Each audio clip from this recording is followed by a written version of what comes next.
আসসালামু আলাইকুম। আপনারা সবাই কেমন আছেন? আলহামদুলিল্লাহ আমরা অনেক ভালো আছি। এই যে আমি রান্নাটা নিয়ে আজকে আমি ব্লগটা শুরু করলাম। এই যে দেখুন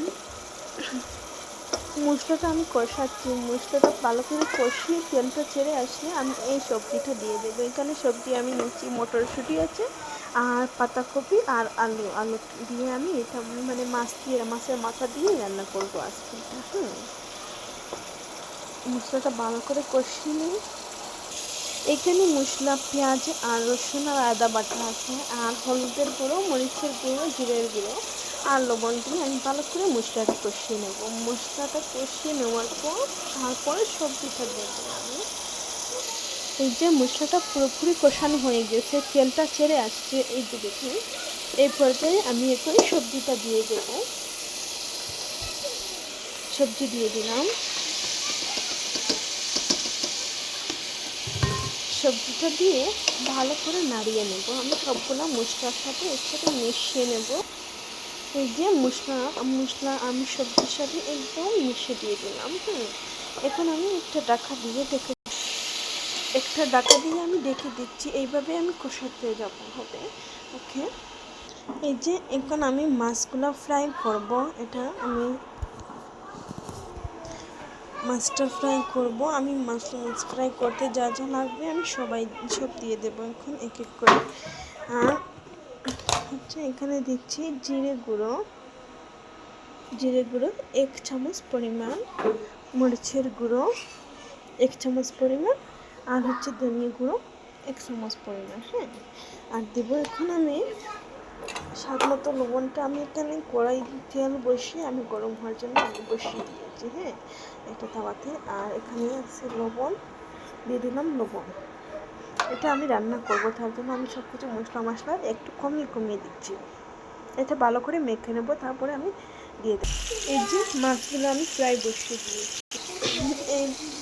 এই যে সবজিটা এই যে দেখতে পারতেছি মানে অনেক ধোঁয়া আসছে। আমি এটা ভালো করে নাড়িয়ে এই যে মানে পানি ছাড়ছে। এই যে দেখুন সবজিটা পানি ছেড়ে দিচ্ছে।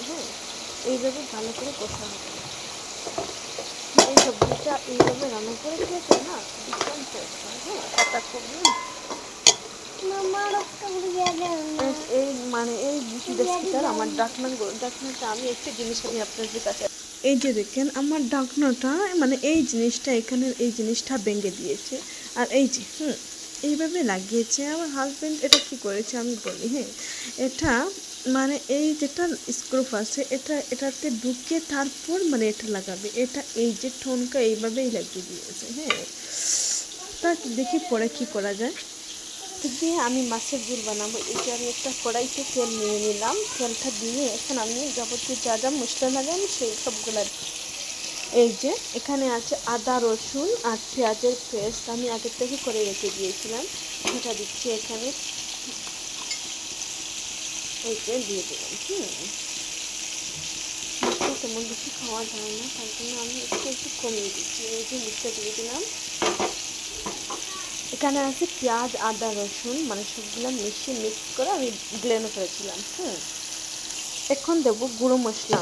গুঁড়ো মশলা দিয়ে দিচ্ছি, মানে লাল মরিচের গুঁড়ো আমি 1 চামচ পরিমাণ দিলাম। মানে এটা আছে ধনিয়া, জিরে সব কিছু মিক্স, আমি এটাই মশলাটা দিলাম। আর দেব 1 চামচ পরিমাণ হলুদের গুঁড়া। আর দিচ্ছি স্বাদ মতো লবণ। স্বাদ মতো লবণটা দিয়ে দিলাম।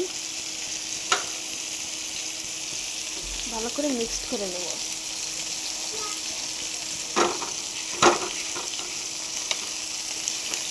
দেখেন আমি একসাথে মানে 3টা চুলায় আমি রান্না করছি। এখানে মানে মাছ ঝোলের জন্য আমি করছিলাম, মশলা কষাচ্ছি আর এখানে মাছ ফ্রাই করছি। এটা মানে একটু মানে ছোটো দেখা যাচ্ছে। আর মশলাটা একদম কমিয়ে দিয়েছি। এটা মাছের ঝোল বানাবো এই মাছগুলো দিয়ে। আর এখানে সবজি রান্না হচ্ছে। এই যে দেখুন অনেক ধোঁয়া উঠছে। এই যে কারেন্টের চুলায় একটা আইটেম রান্না করছি। এই যে মাছ ফ্রাই করছি আর এখানে মাছের ঝোল বানিয়েছি। ওকে।